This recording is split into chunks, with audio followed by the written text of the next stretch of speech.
যাব।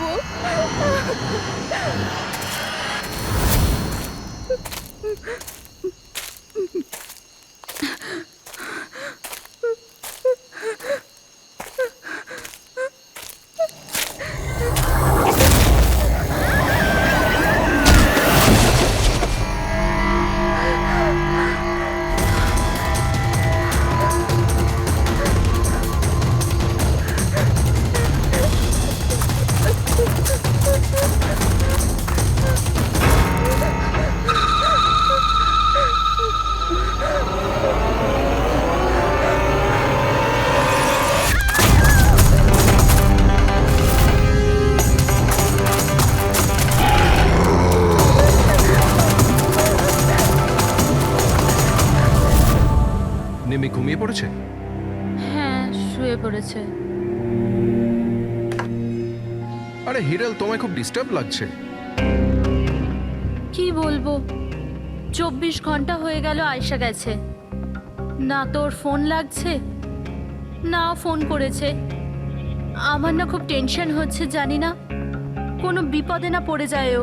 দেখো হিরাল, এখনো বড় হয়ে গেছে। আমার মনে হয় তুমি ওর মায়ের মতো রিয়াক্ট করছো। নিজের প্রবলেম নিজে সলভ করতে পারবে ও, ছোট বাচ্চা নয় ও। রোহান, এরকম কিভাবে বলতে পারো? ছোট বোনও আমার, আমি ওর জন্য টেনশন করব না তো আর কে করবে? আর ওর আমাকে ছাড়া আর কে আছে এই দুনিয়াতে?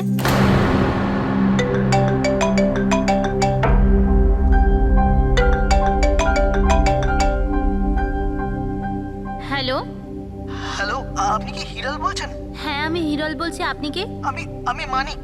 আমি আয়েশার সাথে কাজ করি। এখানে একটা বড় প্রবলেম হয়ে গেছে। প্রবলেম? আয়শার সাথে কি হয়েছে? দেখুন, ও জঙ্গলে কোথাও হারিয়ে গেছে। ওকে খুঁজেও পাচ্ছি না আর ফোনেও পাচ্ছি না। আর আমাদের ভয় হচ্ছে যে ওর কিছু হয়ে যায়নি তো।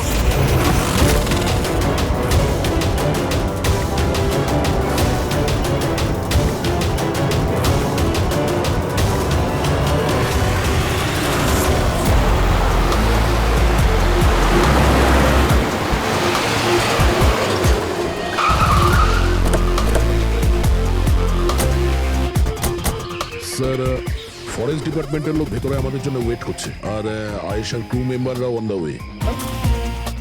কিন্তু আপনারা এটা তো নিশ্চয়ই জানেন যে যে ওই লাশটা আয়শারই না অন্য কারণ। আমি একটা জিনিস বলতে পারি, ও না স্কাই ব্লু কালারের টি শার্ট পরেছিল আর ব্ল্যাক কালারের কার্গো পরেছিল আর হাই পনিও পরেছিল। ওর জামা হাফ ডেড বডির সাথে ম্যাচ করছে কিনা এটা তো বলুন।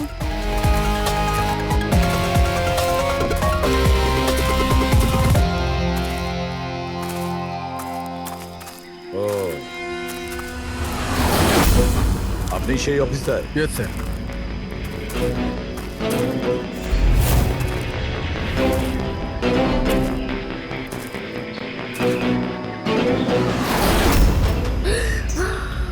প্রশান্ত?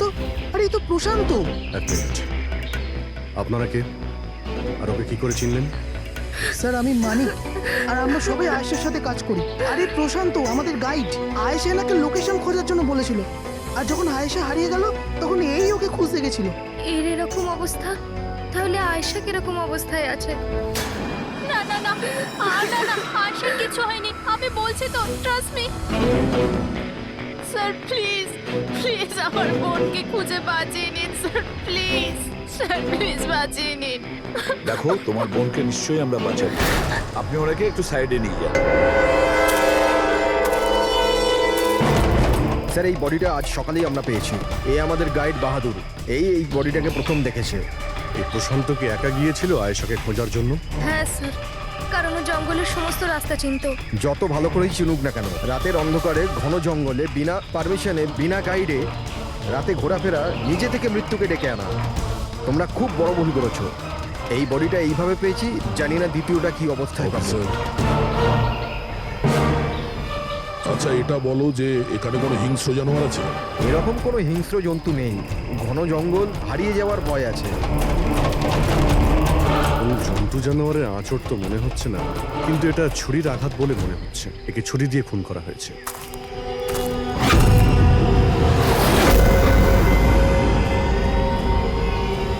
স্যার, হ্যাঁ পূরবী, স্যার এই ক্যামেরাটা পেয়েছি এখানে। এটা তো আয়শার ক্যামেরা। হ্যাঁ স্যার, এটা আয়েশা 3 দিন আগে কিনেছিল। এটা চালিয়ে একবার দেখো তো। স্যার এটা অনই হচ্ছে না। কেন? এটার ব্যাটারি ডাউন স্যার, আর আমাদের কাছে ডিভাইসও নেই এটা চিপ ইনসার্ট করার জন্য। ও মাই গড। আপনারা এইসব শেষ করুন, এগুলো পরে করবেন। আগে আমার বোনকে খুঁজুন। আপনারা বুঝছেন না কেন? হারিয়ে গেছে। আমরা খুঁজবো। অনেক বড় জঙ্গল ম্যাডাম, কমসে কম 2 দিন লাগবে পুরো জঙ্গল খুঁজতে। হ্যাঁ স্যার, সূর্যাস্ত হওয়ার পর আমরা কিচ্ছু করতে পারবো না। আপনারা সার্চিং শুরু করে দিন, বাহাদুর আপনাদের নিয়ে যাবে।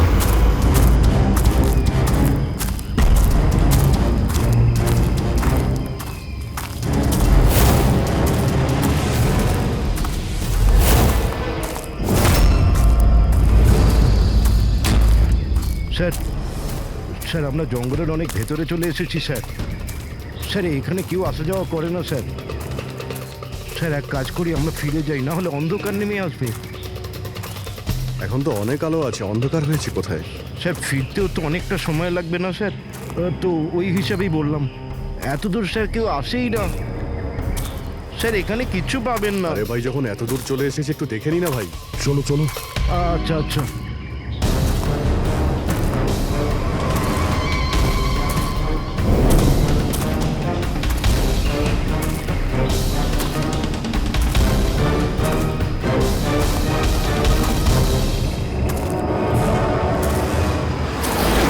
তোমরা এই জঙ্গলে ফিল্মের শুটিং করতে এসেছিলে, আর শুধুমাত্র আয়েশাই নিখোঁজ হলো, আর তোমরা ওকে খোঁজার চেষ্টাই করনি। স্যার আমরা খুব ভয় পেয়ে গিয়েছিলাম, আর এখানে ওয়েব সিরিজ শুট করার আইডিয়া আয়েশারই ছিল। স্যার আমরা ওকে আনিনি, ও আমাদের এনেছিল লোকেশন দেখাতে। হ্যাঁ স্যার, এই প্রশান্ত গাইড আয়েশার পরিচিত ছিল, আর এই কাছেই থাকতো আর জঙ্গলটাকে ভালো করে চিনতো। আর আমরা তো রাত্রিরে থাকার পর সকালে বেরিয়ে পড়তাম, সব কিছুই ঠিকঠাক চলছিল, লোকেশনও পেয়ে গেছিলাম। আর এরপর আমরা টেন্টের বাইরে আগুন জ্বালিয়ে খাবার বানাচ্ছিলাম। কটার সময়ের ঘটনা এটা? 5টা-6টা নাগাদ। আর তখনই হঠাৎ আয়েশা নিজের ক্যামেরা নিল আর জঙ্গলের দিকে যেতে লাগলো। জঙ্গলের দিকে যাচ্ছিল কেন? ও বলেছিল যে ও আশেপাশের একটুখানি ভিডিও করে হিরণকে পাঠিয়ে দেবে, আর ও এটাও বলেছিল আশেপাশেই থাকবে আর তাড়াতাড়ি ফিরে আসবে। তারপর অনেকক্ষণ পর্যন্ত যখন ও এলো না, তখন আমাদের মনে হলো যে কিছু গন্ডগোল আছে। এর আগে আমরা কিছু করতাম কি, সেখানে প্রশান্ত চলে এলো। ও জানতে পারলো তো ও নিজেই খুঁজতে চলে গেল। আর ও আমাদের ওখানেই থাকতে বললো। ও বললো যে জঙ্গলটা খুব বিপজ্জনক আর আমাদেরও প্রাণের ঝুঁকি থাকতে পারে। ব্যাস এটা বলেই ও জঙ্গলে ঢুকে গেল স্যার। তার মানে ওই প্রশান্ত আর ফিরে আসেনি, আর তোমরা পালিয়ে গেছো এখান থেকে নিজেদের বাঁচাতে। না স্যার, আমরা ওখানেই ছিলাম যখন চিৎকারটা শুনলাম। 15-20 মিনিট পর্যন্ত একটা মেয়ের। স্যার স্যার ওই চিৎকার শুনে আমরা খুব ভয় পেয়ে গেছিলাম, আর তারপর আমরা ওখান থেকে পালিয়ে গেলাম। স্যার, আমরা খুব বড় ভুল করে ফেলেছি। চিৎকারটা শুনে আমাদের এখান থেকে পালানো উচিত হয়নি, আয়েশাকে সাহায্য করা উচিত ছিল। সত্যিই তোমরা একটা বড় ভুল করেছো। আয়েশার চিৎকার শুনে যদি তোমরা জঙ্গলে ঢুকতে, আয়েশা এখন আমাদের সঙ্গে থাকতো, আর প্রশান্ত ও হয়তো বেঁচে যেত। তুমি তো বলছিলে যে এত ভেতরে জঙ্গলের কেউ আসতে পারে না, এটা কি? স্যার আমি জানি না, কিন্তু এটা আমাদের ডিপার্টমেন্টের কখনোই নয়। জঙ্গলের মধ্যে টেন্ট, দেখছি এর ভেতরে কে আছে।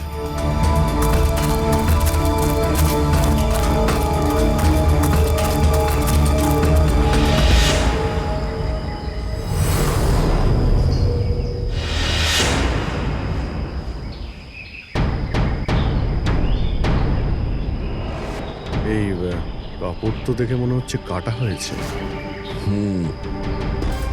টেন্ট পিছন দিক দিয়ে কেটেছে, তার মানে সামনে কোনো বিপদ ছিল।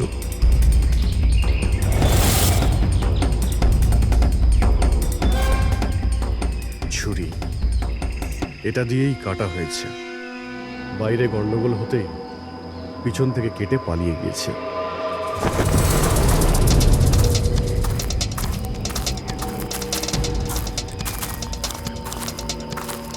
রাতে থাকার পুরোপুরি বন্দোবস্ত ছিল এখানে, বোনফায়ার। এই আলু এখানে দেওয়া হয়েছিল। স্যার এত ভেতরে এত রাত্রে থাকার মতন কেউ পাগলই হবে স্যার, না হলে এত ভয়ঙ্কর জঙ্গলে রাতে থাকার কথা ভাববে কি? কোনো নেচার লাভার না কোনো খুনি? এই দেখো,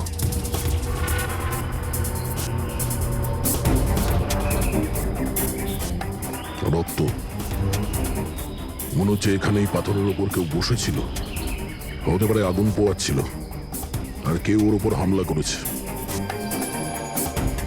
এটা দেখে টেন্টের মধ্যে যে ছিল সে পালিয়ে গেছে। চলো আগে গিয়ে দেখি। স্যার স্যার সূর্য অস্ত যাচ্ছে স্যার, ফিরতেও 2 ঘন্টা কমসে কম লাগবে। ফিরে যাই স্যার। ঠিক আছে, কালকে আবার আসবো।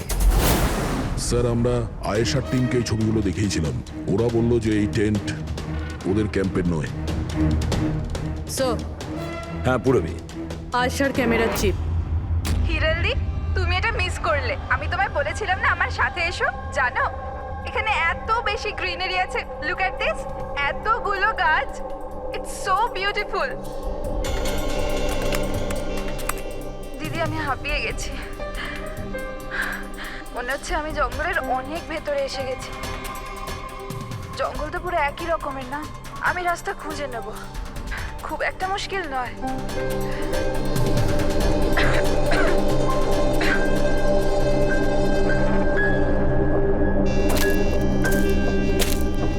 কেউ আছে নাকি ওখানে? কে ওখানে?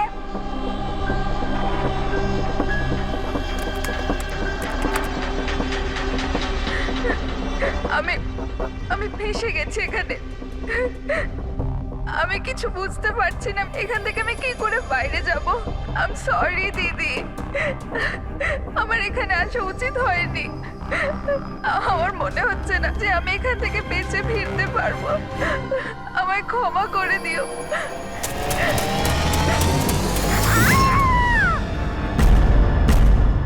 অভিজিৎ, যে কোনো পরিস্থিতিতে এই মেয়েটাকে ওই জঙ্গল থেকে উদ্ধার করতে হবে আমাদের।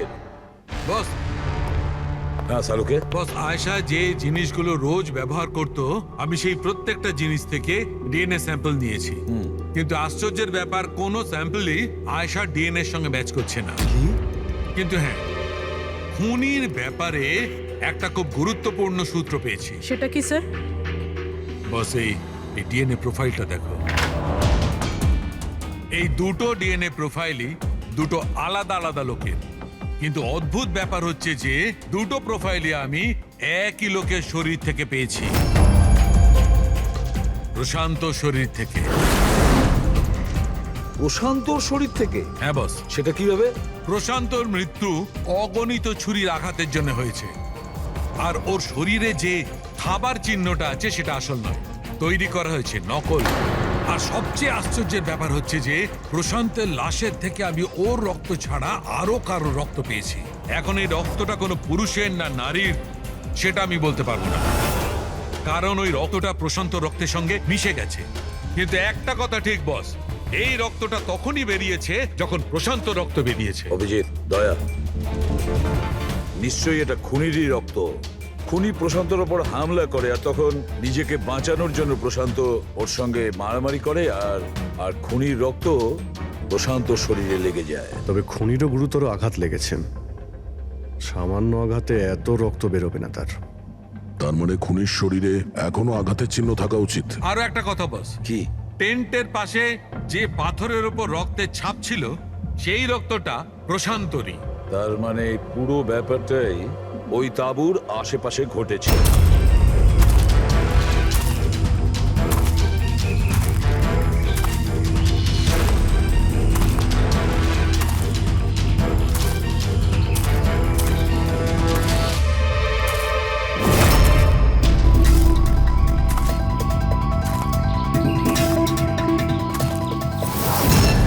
স্যার?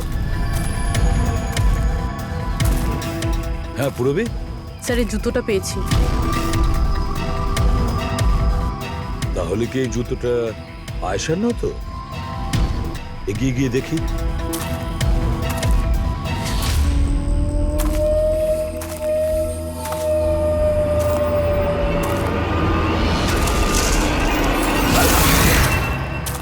স্যার, হ্যাঁ এই দেখুন স্যার।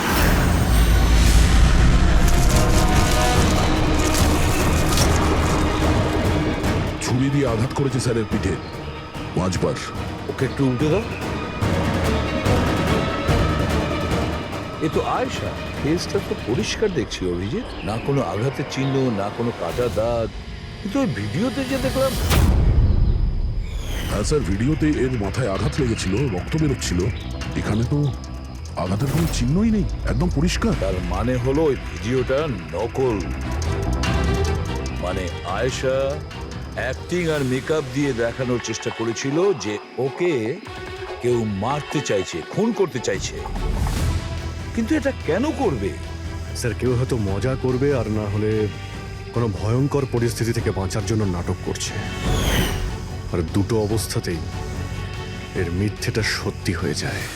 আর ও যা কিছু করেছিল, কেন করেছিল, সে তো বন্ধু আর আত্মীয়রাই বলতে পারবে।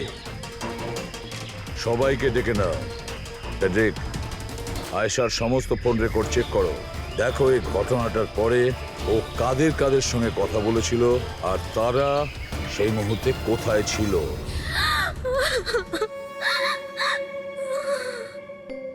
এরা আমাকে কেন ওকে দেখতে দিচ্ছে না? কি বাজে ভাবে মেরেছে আমার বোনকে।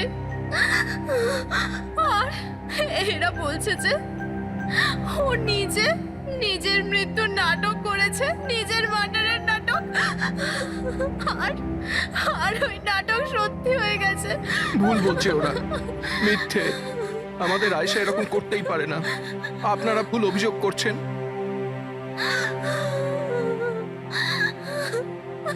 দেখুন,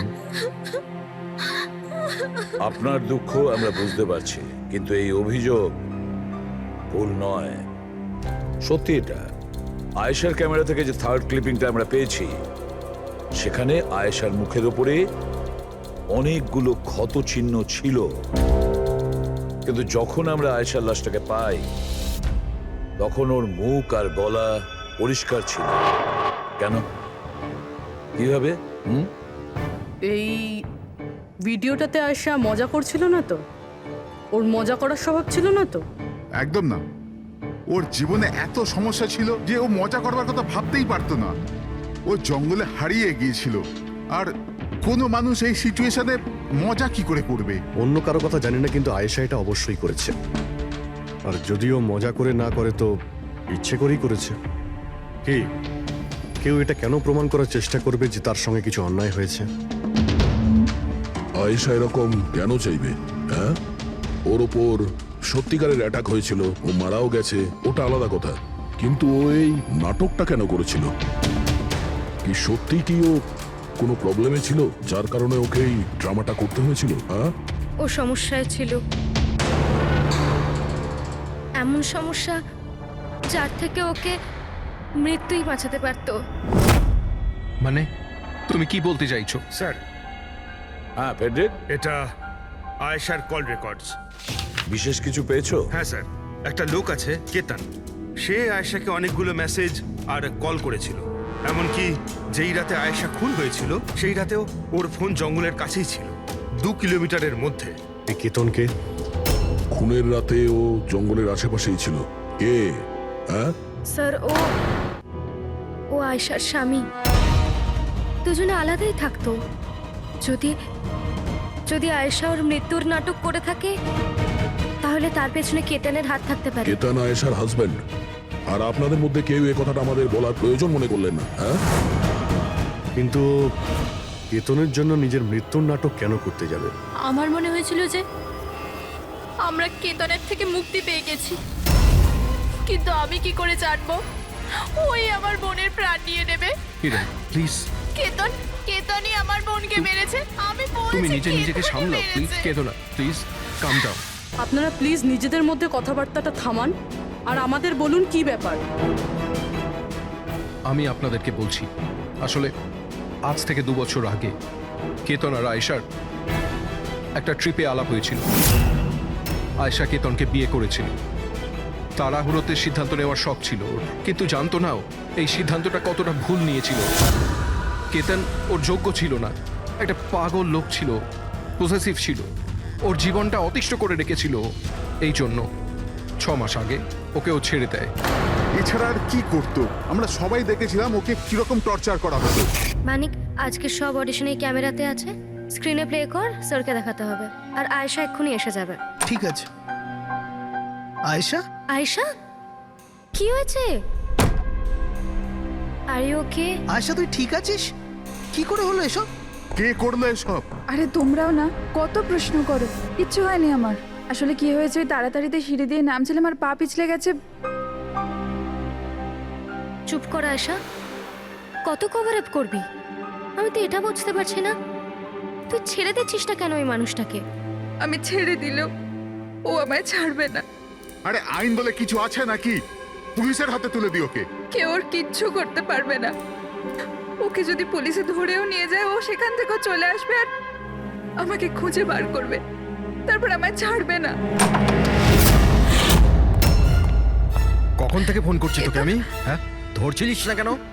এখানে বসে টাইম পাস করছিস? হ্যাঁ না কেতন, তোরা তো সাহস কি করে হলো? কেতন আমি ডাক্তারের কাছে গেছিলাম, তাই ফোন সাইলেন্ট ছিল, অন করতে ভুলে গেছি। ওকে, ডক্টর, হ্যাঁ আজকাল খুব বেশি যাচ্ছিস না ওর কাছে?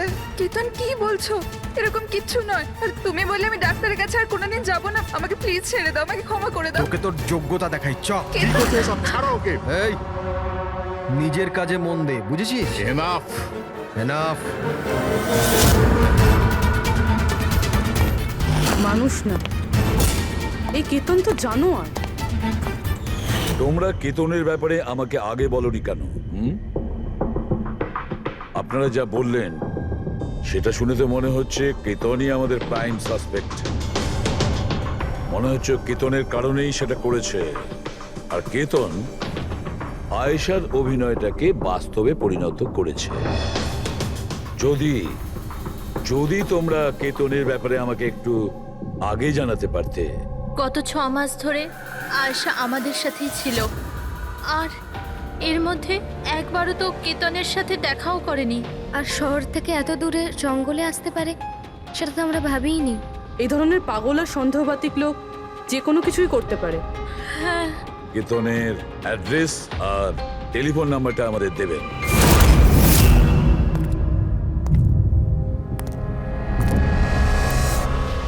কেতন,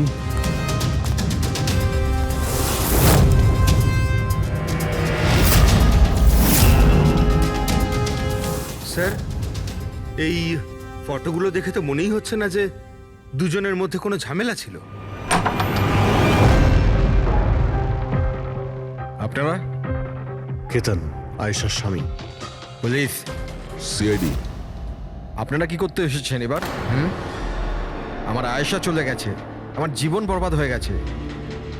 আপনারা কি চান আমার থেকে? ইনফরমেশন তোমার আর আয়েশার ব্যাপারে। শুনেছি তুমি নাকি খুব বিরক্ত করতে ওকে। স্যার, আমি ওকে অনেক ভালোবাসতাম, নিজের থেকেও বেশি। সেই কারণে ওকে টর্চার করতে, মারতেও? হ্যাঁ, আমি কারো টর্চার করবো ওকে? তোমার কাছ থেকে বাঁচার জন্য কোর্টের কাছে সাহায্য চেয়েছিল, তাও তুমি ওকে বিরক্ত করা বন্ধ করোনি। স্যার মিথ্যে কথা এসব, এরকম কিছুই ছিল না। মিস্টার কেতন, রেকর্ড আছে আমাদের কাছে। তুমি বারবার ওকে ফোন করে আর মেসেজ করে হুমকি দিয়েছিলে। আর এটাও কাউকে বলেওনি, আমরা জেনে গেছি। আর তাছাড়াও গত 6 মাস ধরে তুমি হেরাল আর রোহানের ঘরের আশেপাশে ঘোরাফেরা করছিলে। আর যে রাতে আয়েশা খুন হয়েছে ওই রাতে তুমি ওই জঙ্গলেই ছিলে। এগুলো তোমার ফোনের লোকেশন থেকে পাওয়া গেছে। নিজের অপরাধটাকে লুকানোর চেষ্টা করো না, কোনো লাভ হবে না। আর এই ডবল মার্ডারে খুনিরও প্রচুর আঘাত লেগেছে। এই কি করে লাগলো তোমার? স্যার, এই আঘাতটা ওই দিন ঝোপেতেই লেগেছিল, কিন্তু এরকম কিছুই নয় যেটা আপনারা ভাবছেন। স্যার, আমি আয়েশাকে মারিনি। স্যার, আমি মানছি যে আমি ওই দিন জঙ্গলে গিয়েছিলাম, কিন্তু স্যার আমি তো শুধু ওর সাথে কথা বলার জন্য গিয়েছিলাম। স্যার, পুরো 6 মাস হয়ে গেছে, আমি ওকে দেখিনি পর্যন্ত। খুব মিস করতাম স্যার ওকে। ওর সাথে দেখা করতে চাইতাম, ওর সাথে কথা বলতে চাইতাম, যাতে ওকে বাড়িতে ফিরিয়ে আনতে পারি, যাতে আবার টর্চার করতে পারো। না স্যার, আমি বদলে গেছি স্যার। স্যার, আমি তো এটাই বলতে চেয়েছিলাম, কিন্তু যখন আমি জঙ্গলে গেলাম দেখলাম যে ও অন্য কারোর সাথে যাচ্ছে জঙ্গলের ভেতর। স্যার, আমি কি করতাম স্যার? আমি এমনিতেই মাথা গরমের লোক। আমি ভাবলাম বেকার বেকার ঝামেলা তৈরি হবে, সেই জন্য আমি চুপচাপ বাড়ি ফিরে এলাম স্যার। স্যার, ট্রাস্ট মি, আমি কিচ্ছু করিনি, আমি মারিনি ওকে স্যার। দেখো কেতন, তুমি এখনো আমাদের সন্দেহের তালিকায় আছো। যতক্ষণ এই কেসটা শেষ না হচ্ছে তুমি হেফাজতে থাকবে। স্যার, এই কেতনের কাছে কিন্তু আয়েশাকে মারার মোটিভ ছিল। ও তো বেঁচে গেছে, এবার বাকি রয়েছে এরা সবাই। হিরাল, সায়রা, অজিত, মানিক আর রুহান, এরা কি সবাই আয়েশার আপনজন ছিল? এদের কি মোটিভ হতে পারে? কারণ এদের মধ্যে তো কোনো প্রবলেম নজরে পড়ছে না। কেউ তো হবে স্যার যার আয়েশার মৃত্যু হলে লাভ হবে। কেউ কি পাবে ও মারা গেলে? সম্পত্তি, টাকা? টাকা? ইন্স্যুরেন্সের টাকা? হ্যাঁ, ইন্স্যুরেন্স। রবি, ফেডরিক, একটা কাজ করো, এই শহরে যতগুলো ইন্স্যুরেন্স কোম্পানি আছে সেখানে গিয়ে খোঁজ নাও আয়েশার নামে ওদের কাছে কোনো লাইফ ইন্স্যুরেন্স পলিসি আছে কিনা। কিন্তু একটা কথা, আয়েশার বন্ধু বা তাদের ফ্যামিলির কাউকে বলবে না কিছু। যদি ওদের মধ্যেই কেউ খুনি হয়, সে সতর্ক হয়ে যাবে।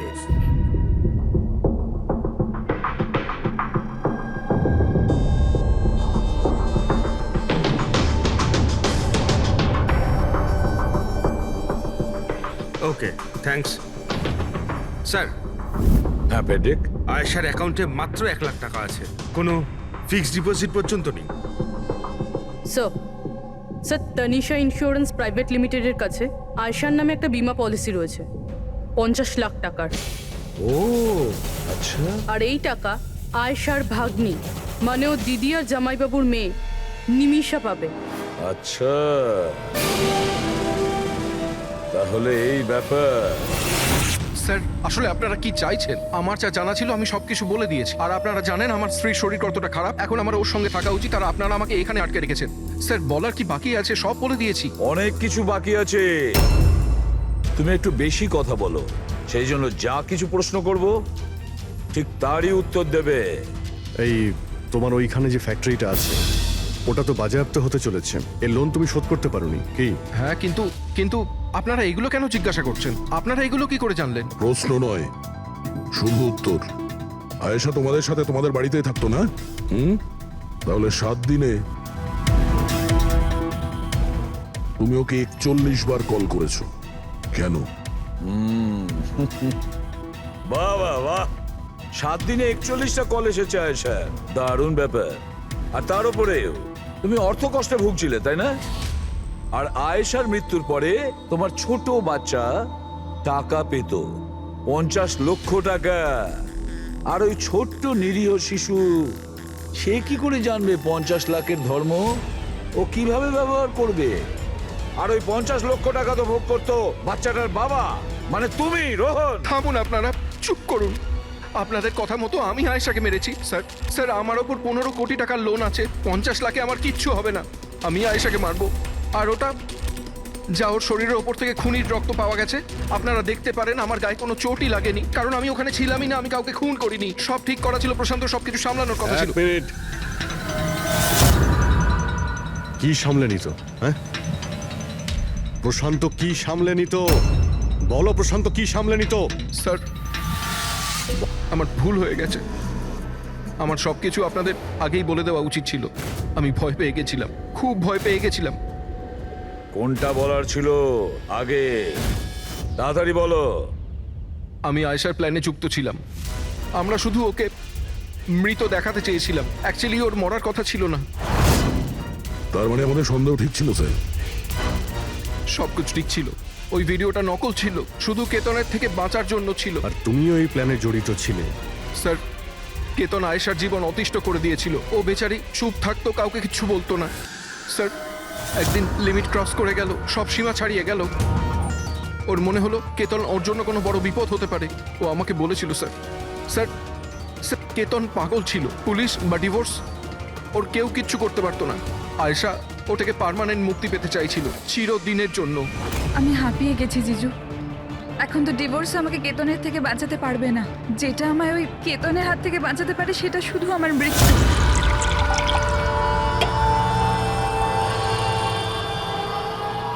আয়েশা, এটাই যদি একমাত্র রাস্তা হয় তাহলে এটাই ঠিক। তোমার মৃত্যু তোমায় কেতনের হাত থেকে বাঁচাতে পারে। মরে যাও। হোয়াট? রিল্যাক্স। আমার কাছে একটা আইডিয়া আছে। আমাদেরকে এমন কিছু করতে হবে যাতে মনে হয় আয়েশা মরে গেছে। তোমার সাথে কোনো দুর্ঘটনা হলো বা কেউ তোমাকে মেরে দিল আর বডিকে এতটা খারাপ করে দেওয়া হলো যে কেউ চিনতে না পারে আয়েশা, তারপর তুমি এখান থেকে অনেক দূর চলে যাবে আর তোমার ওই ইন্স্যুরেন্সের টাকা যেটা মিমির নামে আছে আমি তোমাকে পৌঁছে দেবো। 50 লাখ টাকা দিয়ে একটা নতুন জায়গা আর নতুন লাইফ নতুন করে শুরু করবে। কিন্তু জিজু, আমি বেঁচে থাকাকালীন আমার লাশ কোথা থেকে আসবে? ওর জন্য টেনশন নিও না, আমি সবকিছু করে নেব। আমার এক বন্ধু আছে প্রশান্ত, ও আমার জন্য অনেক কাজ করে দিয়েছে। কিন্তু হ্যাঁ আয়েশা, এরপরে তুমি কখনো জীবনে আমার সাথে, মিমির সাথে, হিরালের সাথে কোনোদিন দেখা করতে পারবে না। হ্যাঁ, কিন্তু ওই পাগল লোকটার থেকে তুমি সারা জীবনের জন্য মুক্তি পেয়ে যাবে, তুমি মুক্ত হয়ে যাবে। সবকিছু ঠিক ছিল, সবকিছু প্ল্যান মাফিক চলছিল। আমি আয়েশা আর প্রশান্তর সঙ্গে ফোনে যোগাযোগ রেখে চলছিলাম, তারপর জানি না হঠাৎ করে ফোন কেটে গেল। আমি জানতাম ওখানে একটা মেয়ের মৃতদেহ পাওয়া যাবে, যার ব্যবস্থা আমি বাধ্য হয়ে করেছিলাম। শুধু আয়েশার জামা কাপড় ওই মেয়েটিকে পরানোর কথা ছিল, ওর মুখটা এত খারাপ ছিল যে কেউ চিনতেও পারতো না। কিন্তু স্যার সিরিয়াসলি আমি তো শকে ছিলাম, ওটা মেয়েটার নয় প্রশান্তের বডি ছিল। স্যার প্রশান্ত তো আয়েশাকে সকাল হওয়ার আগেই জঙ্গল থেকে অনেক দূরে নিয়ে যাওয়ার কথা ছিল কোনো সেফ জায়গায়, কিন্তু হঠাৎ করে কি হয়ে গেল স্যার? স্যার আমার যতটা জানা ছিল আপনাদের বলে দিয়েছি স্যার। স্যার প্রশান্তকে কে মেরেছে, আয়েশাকে কে মেরেছে আমি জানি না। স্যার তার মানে তৃতীয় কোনো ব্যক্তি ছিল যে প্ল্যানটার ব্যাপারে জানতো, যে আয়েশাকে চিনতো, প্রশান্তকেও চিনতো, আর ওই সময় ওই জঙ্গলেই ছিল। কোনো তৃতীয় ব্যক্তি? হ্যাঁ, কোনো তৃতীয় ব্যক্তি। তোমার প্ল্যানের হিসাবে টেন্টে প্রশান্ত এবং আয়েশা থাকার কথা ছিল, কিন্তু টেন্টের পাশে একটা পাথরের উপর প্রশান্তর রক্ত পাওয়া গেল, আর ওই টেন্টটা পেছন থেকে ফাটা ছিল। মানে আয়েশা টেন্টের সামনে থেকে যাওয়ার বদলে পেছন থেকে ছিঁড়ে বেরিয়েছে। মানে ও বিপদটা আগে থেকে বুঝতে পেরেছিল। হতে পারে ও প্রশান্তর সঙ্গে যা কিছু হয়েছিল সেটা দেখে ফেলেছিল। ইট ইজ ক্লিয়ার যে ওখানে কোনো তৃতীয় ব্যক্তি ছিল। ও প্রথমে প্রশান্তকে মেরেছে, তারপর আয়েশার পেছনে দৌড়েছে। কারেক্ট।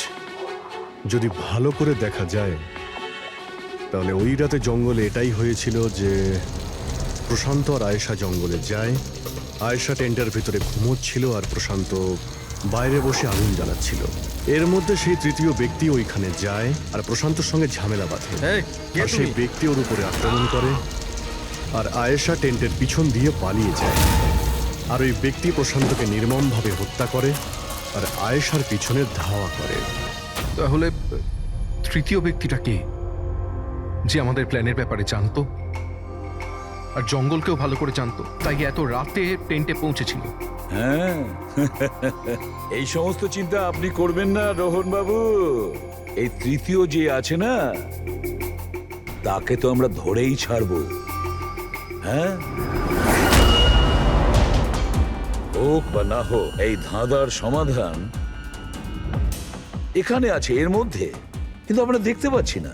খুনি হবে তো স্যার এদের মধ্যেই কেউ, কিন্তু আমরা দেখতে পাচ্ছি না।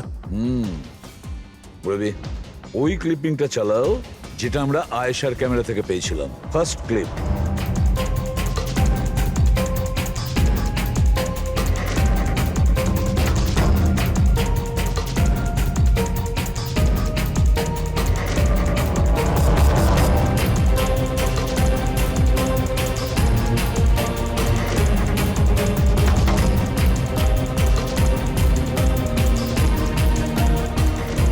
ইয়েস, তুমি ঠিকই বলেছিলে, খুনি আমাদের সামনেই আছে, কিন্তু আমরা দেখতে পাচ্ছি না। একটা কাজ করো,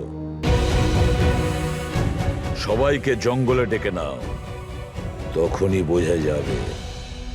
স্যার এখনো আপনারা আমার ওপর সন্দেহ করছেন, যেখানে আমি আপনাদের সবকিছু সত্যি কথা বলেই দিয়েছি। স্যার আমি আমার বউকে কেন মারবো স্যার? আমি তোকে ভালোবাসি স্যার। আমার বোনের খুনিকে খোঁজার বদলে আপনারা আমাদেরই জিজ্ঞাসাবাদ করছেন।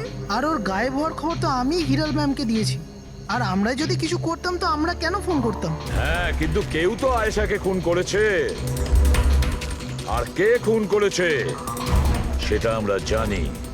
আয়েশাকে খুন তোমাদের মধ্যেই কেউ করেছে, তোমাদের মধ্যেই কেউ। আমাদের মধ্যে কে হতে পারে স্যার? এখনই জানতে পারা যাবে। রোহন, তুমি একটা কথা বলো, আয়েশা রেকির জন্যে তোমার বাড়ি থেকে দুর্ঘটনার একদিন আগেই গিয়েছিল না? হ্যাঁ স্যার, একদিন আগেই গিয়েছিল।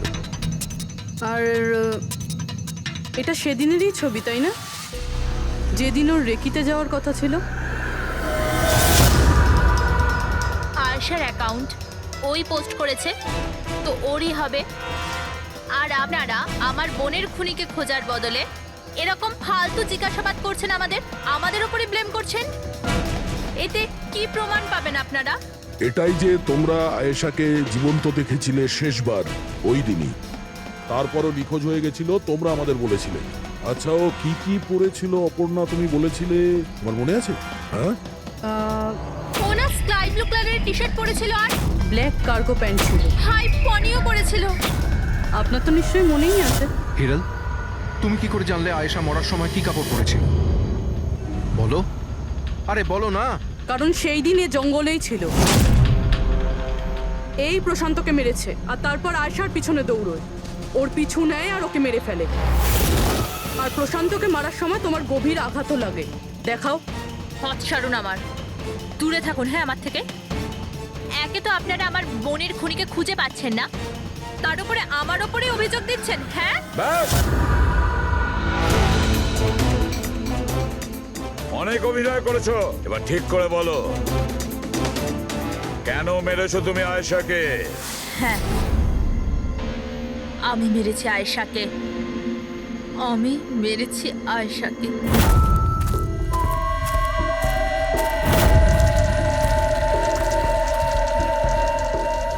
হিরাল ম্যাম, আপনি? আসতে বলো।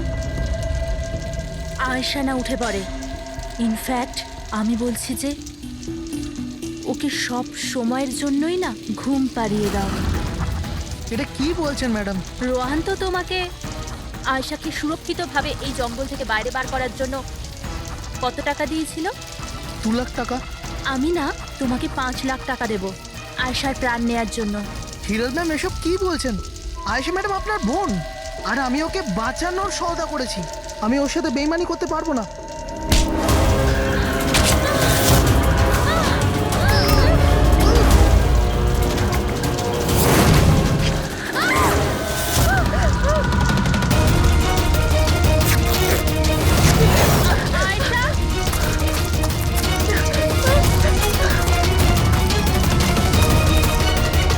আয়েশা,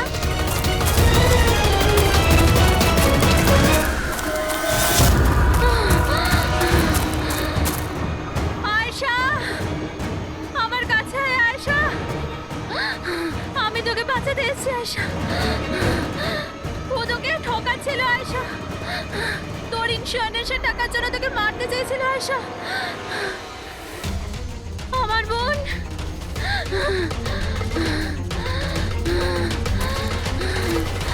আয়েশা, সরি দিদি, আমি কিচ্ছু জানতাম না এই ব্যাপারে। সরি, আমার জন্য তোমার এত কষ্ট হলো। আমি জানতাম না যে জিজু এরকম কিছু করছে। আই এম সো সরি দিদি। আমার বোন। সরি দিদি। তুই সরি বলিস না। হ্যাঁ, এটা তো আমার বলা উচিত। কেন দিদি? I am sorry. কেন কেন মেরেছো তুমি তোমার বোন আয়েশাকে? আপনারা জানেন না আয়েশাকে। ও সবসময় না সবার প্রিয় হয়ে এসছে। ভালোবাসার আয়েশা। সবাই ওকে ভালোবাসতো, আমাকে নয়। মা, বাবা, আমার সব বন্ধু, ইনফ্যাক্ট রোহান, আমার মেয়ে নিম্মিও আমার থেকে বেশি ওকে ভালোবাসতো। ও রোহানকেও আমার থেকে ছিনিয়ে নিতে চেয়েছিল। আমি রোহান আর নিম্মিকে নিজের থেকে দূরে যেতে দেখতে পারতাম না। না, আপনি বলুন আমি কি করতাম? আমি ভাবলাম সবসময় ও আমাকে হিংসা করে না, জিতেওছে সবসময়। না থাকবে আয়েশা, আর না থাকবে ওর জিত। এর জন্য মেরে ফেলেছি আমি ওকে। হিরাল, তুমি এটা কি করে করতে পারো? আরে আয়েশা তোমার ছোট বোন ছিল, আমাকে বড় দাদার মতো দেখতো। আমি ওর সাথে এগুলো কখনো স্বপ্নতেও ভাবতে পারি না। আমার লজ্জা লাগে তোমাকে আমার স্ত্রী বলতে। রোহান, তোমার ভুল নেই এতে। সব ভুল ওই আয়েশার। ওই সব করছিল। ও না তোমাকে আমার থেকে ছিনিয়ে নিতে চেয়েছিল, কিন্তু এখন তো এটা হবেই না। এবার তো তোমাকে কেউ আমার থেকে কেড়ে নিতে পারবে না। খুব বড় ভুল করেছো তুমি। তোমার সন্দেহ, তোমার ইনসিকিউরিটি একটা নিরীহ মানুষের প্রাণ নিয়েছে, প্রশান্ত গাইডের। আর তাছাড়াও তুমি তোমার আপন বোনকেও মেরেছ। আইন তোমাকে কঠোর থেকে কঠোরতম শাস্তি দেবে।